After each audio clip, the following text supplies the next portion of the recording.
Mes frères et sœurs, c'est encore une grâce de pouvoir nous retrouver aujourd'hui dans ce 15 minutes de grâce et de vérité. Et je suis sûre que le Seigneur saura trouver votre cœur et vous parler. Le chant du jour est un très beau chant que vous connaissez tous et qui va vous rappeler les merveilleux moments que vous avez déjà vécus avec le Seigneur. Et je suis sûre que vous l'avez déjà chanté. Par ce qu'il vit, vous et moi, nous n'avons rien à craindre. Et si aujourd'hui vous m'écoutez et vous ne connaissez pas Jésus, c'est le moment de le connaître et de mettre votre vie entre ses mains. Amen.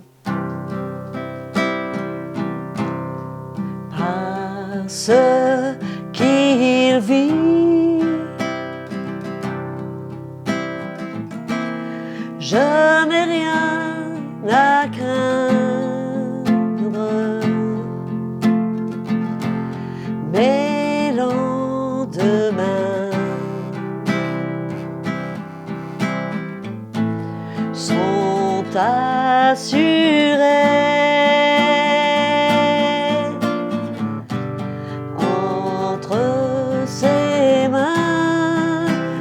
Entre ses mains, il tient ma vie. Pour ce temps et l'éternité, je sais qu'il vit. Because he lives, I can face tomorrow. Because he lives, yes, Lord. All fear is gone, all fear is gone, because I know, yes I know, He holds my future, and life is worth the living just because He lives. Entre tes mains, tu tiens ma vie. Pour ce temps et l'éternité, je sais que tu vis. Pour ce temps et l'éternité, je sais qu'il vit.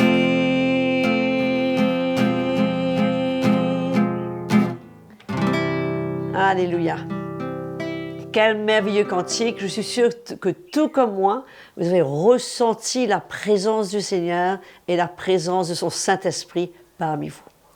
Nous accueillons maintenant le pasteur Mickey Hardy qui va nous parler toujours des déclarations de Jésus. Et on se demande, qu'est-ce que ça veut dire retourner en arrière? Jésus a dit, si on met la main à la charrue et on regarde en arrière, on ne serait pas digne de son royaume.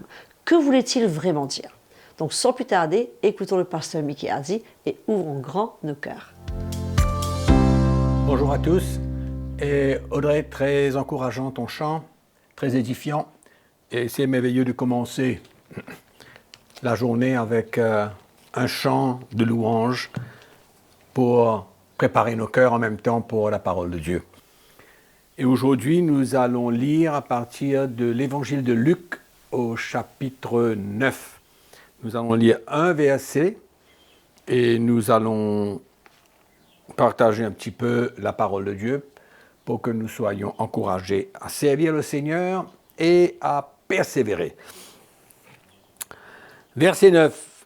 Chapitre 9, verset 62. Chapitre 9, le verset 62. Jésus lui répondit, « Quiconque met la main à la charrue et regarde en arrière n'est pas propre au royaume de Dieu. » je répète, quiconque met la main à la charrue, il regarde en arrière, n'est pas propre au royaume de Dieu. Cette réponse de Jésus à un homme qui avait dit au Seigneur pendant qu'ils étaient en chemin, comme quoi qu'il le suivrait partout où il irait. Et alors, à la fin de cette conversation, c'est là où Jésus vient dire, celui qui met la main à la charrue et regarde en arrière n'est pas propre au royaume de Dieu. Qu'est-ce que Jésus veut dire? Souvent, nous nous engageons dans notre service pour le Seigneur, dans notre marche chrétienne, et à mi-chemin, on baisse les bras et on arrête. On prend un petit chemin détourné, on est découragé par toutes sortes de situations, ou même peut-être un peu de persécution, qu'importe, l'épreuve, et beaucoup de chrétiens arrêtent leur marche avec le Seigneur au milieu de cette route. Alors Jésus dit que quelqu'un comme ça, il n'est pas propre pour le royaume de Dieu. Parce que le royaume de Dieu, notre engagement, la vie chrétienne, c'est d'aller jusqu'au bout. C'est ça le plan. C'est de terminer la course, c'est d'aller jusqu'au bout.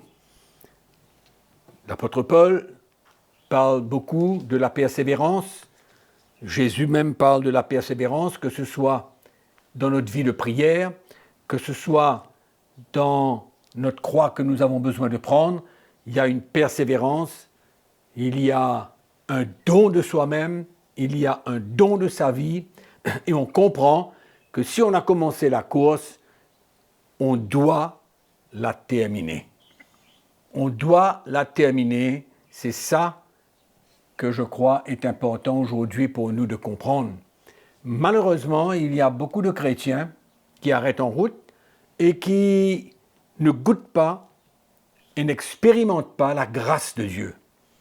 Parce que si on va commencer la course, si on va terminer la course, il faut que nous puissions puiser dans la grâce de Dieu parce que nous avons besoin de conclure aujourd'hui que la vie chrétienne n'est pas de tout repos spirituel. Ce n'est pas une marche où tout ira bien, où on n'a simplement qu'à prier, aller aux réunions de prière et que tout ira bien. Non, c'est un combat de la foi, c'est une marche difficile, avec tant d'épreuves, mais nous sommes appelés à terminer cette course. L'apôtre Paul même dit que l'œuvre que le Seigneur a commencée en nous, il va la compléter. Donc, restons dans la paix et persévérons. C'est pas facile, mais comme je dis tout à l'heure, il y a la grâce de Dieu qui nous accompagne. Il y a toujours cette force du Seigneur à tout moment, au moment voulu, pour nous permettre de continuer à avancer et de marcher vers le but. Même l'apôtre Paul, dans l'épître aux Philippiens, peut-être qu'on pourrait lire ce texte, enfin ce verset, dans le chapitre 3. Philippiens, chapitre 3, nous lisons à partir du verset 12.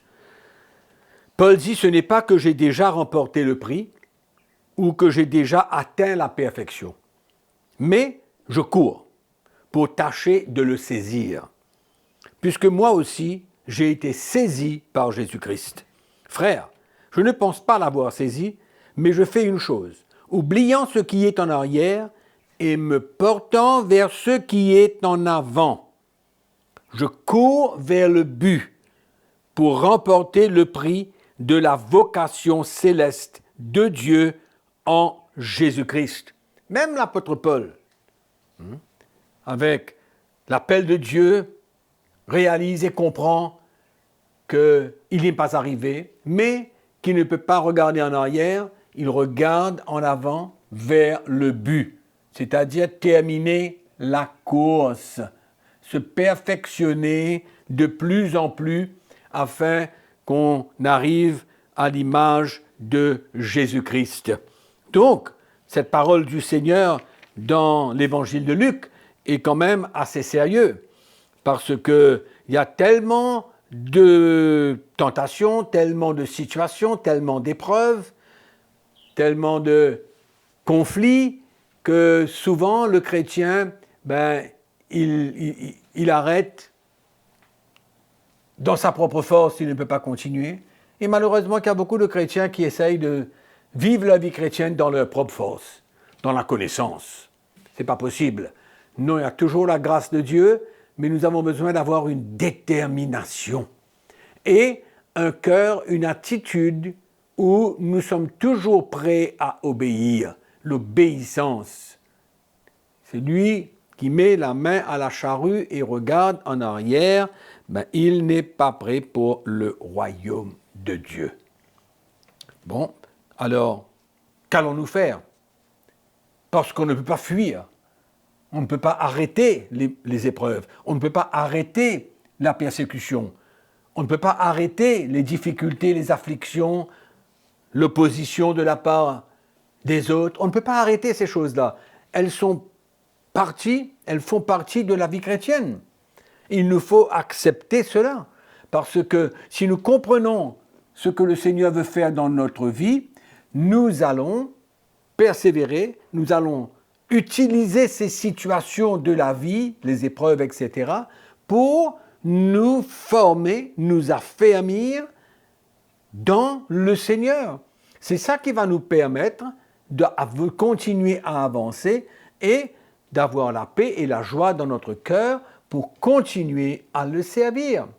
Les épreuves, elles sont difficiles, mais si nous les prenons comme il faut dans l'esprit et que nous comprenons qu'est-ce que le Seigneur veut faire dans notre vie à travers ces difficultés, nous allons remporter beaucoup de victoires, nous allons grandir spirituellement et cela va nous faire du bien. Et nous pourrons servir le Seigneur et être un témoin de sa puissance dans nos cœurs, dans nos vies, pour nous changer, et nous serons un témoignage puissant pour les autres et les encourager à pouvoir eux aussi continuer, persévérer jusqu'à la fin. La parole de Dieu nous dit que celui qui persévérera jusqu'à la fin sera sauvé. Amen. Celui qui persévérera jusqu'à la fin. C'est une marche de persévérance. Il ne faut pas oublier cela. On ne peut pas lâcher les bras. On ne peut pas rester toujours dans le même état. Il faut toujours progresser. Tant qu'on progresse, tant qu'on grandit spirituellement, on est sur le bon chemin, on avance vers le but. Mais autrement, nous allons reculer. On ne peut pas faire du surplace dans notre marche chrétienne. Il nous faut réaliser que la chair, elle est faible et elle nous fait tomber, elle nous fait arrêter. Il ne faut pas aussi écouter les pensées de l'ennemi. Il faut être prêt. C'est pourquoi l'apôtre Paul nous dit dans Éphésiens chapitre 6, à partir du verset 10, il nous dit « Au reste, frères, fortifiez-vous dans le Seigneur et dans sa force toute puissante, revêtez-vous de toutes les armes afin de pouvoir tenir ferme contre les ruses du diable. » Donc, il suffit que nous puissions nous fortifier dans le Seigneur, que nous puissions être affermis, et quand les situations arrivent, les épreuves, les difficultés, et tout ce que nous allons faire face, nous pourrons tenir ferme contre les ruses du diable et dans le mauvais jour. Il y a toujours un mauvais jour dans la marche chrétienne. Une tentation, une attaque de l'ennemi dans nos pensées, une persécution, une opposition. Il y a toujours une situation pour nous faire arrêter. Mais le Seigneur permet ces situations pour nous faire grandir et nous faire avancer. C'est à nous de choisir comment nous allons faire face à ces situations et comment nous allons vraiment les gérer. Si nous les gérons dans l'esprit, on est bon. Amen. Donc quand on met la main à la charrue, quand on commence cette vie chrétienne, quand on est né de nouveau et qu'on avance, on expérimente des bénédictions, des miracles, mais en même temps des situations qui veulent nous arrêter, mais il faut aller jusqu'au but. Jusqu'au bout, vers le but. On marche vers le but. Amen. Et donc, celui qui met la main à la charrue et qui regarde en arrière n'est pas propre au royaume de Dieu. Donc, nous ne sommes pas de ceux qui vont arrêter. Je vous encourage, malgré vos situations, malgré ce que vous êtes en train aujourd'hui de vivre, vous tous qui m'entendez, nous tous nous avons des situations, nous traversons des épreuves, mais que les épreuves ne nous arrêtent pas. Mais persévérons et nous allons voir la main du Seigneur, nous allons voir l'intervention du Seigneur, nous goûterons à la grâce de Dieu dans ces moments et nous aurons la victoire pour continuer d'avancer et faire face à la prochaine épreuve. Amen. Que le Seigneur vous bénisse et j'espère que vous avez été encouragés et entre-temps que la grâce de Dieu vous accompagne pendant toute cette journée. Alléluia. Amen. En effet, mes frères et sœurs, la connaissance en parole ne sera pas suffisante pour nous faire traverser la ligne d'arrivée. C'est pourquoi ne nous laissons pas arrêter par les épreuves, les moments difficiles, les persécutions, tout au contraire. Permettons au Seigneur d'utiliser ces choses pour nous permettre de grandir en lui, d'expérimenter sa grâce et apprenons à prendre ces situations dans l'esprit afin que rien ne puisse nous faire flancher et que nous puissions aller jusqu'au bout. Partagez ce message aussi, c'est tellement important pour vos frères et sœurs de connaître cette vérité qui vient de la part du Seigneur et ça va certainement les encourager. Frères et sœurs, continuez à nous écrire, à nous partager vos témoignages, posez vos questions, vos suggestions sur l'adresse qui est affichée sur votre écran. Et surtout, si vous ne l'avez pas encore fait, n'oubliez pas, enregistrez-vous sur notre page YouTube, CTMI, afin de tout recevoir de la part du Seigneur. Que le Seigneur continue à vous bénir et surtout qu'il continue à vous utiliser alors que vous parlez de lui et que vous le servez de tout votre cœur. Et surtout, ne regardez pas en arrière. Que le Seigneur vous bénisse et je vous dis à très très bientôt.